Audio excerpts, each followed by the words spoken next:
Ailesinden mecbur ayrılarak Çin'in sözde eğitim kamplarına gönderilen Uygur çocuklarının acınası hali herkesi endişelendiriyor. Çin'in ırkî katliam kurbanına dönüşmekte olan Uygur diyarındaki çocukların en büyük endişesi, bazı Çinli eğitmenlerin TikTok videolarına çekilip medyada yayılarak Uygur çocuklarının bu acınası halleri muhaciretteki Uygurların endişesine dönüştü. Neresi olduğu bilinmeyen ama bir ilkokulun basketbol sahasında çekilmiş olan 6 dakika 10 saniyelik olan bu videoda bir Çinli öğretmen 18 Uygur öğrenciyi sıraya dizerek "Senin en büyük endişen nedir?" diye soruyor. "Senin en büyük endişen nedir?" sorusuna sıranın başındaki kaderli ve üzgün gözüken Ayşe'nin cevabı "Babam ne zaman döner?" oluyor.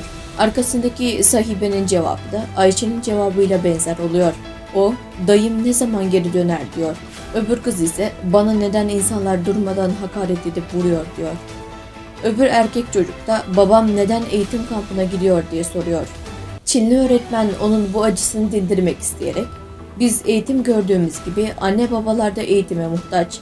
Ne kadar eğitim görürsek hayatımız daha güzelleşir ve baban geldiğinde daha mutlu yaşarsınız." diyor.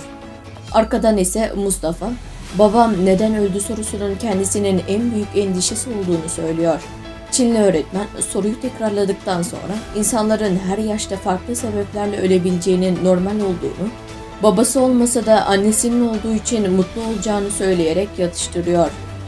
Aynı üniformaları giyen ama giyinişleri temiz ve düzenli gözükmeyen, gamlı ve endişeli duran bu çocukların normal bir çocuğun aklına bile getirmediği cevapları vermesi muhaciretteki Uygurları endişelendiriyor.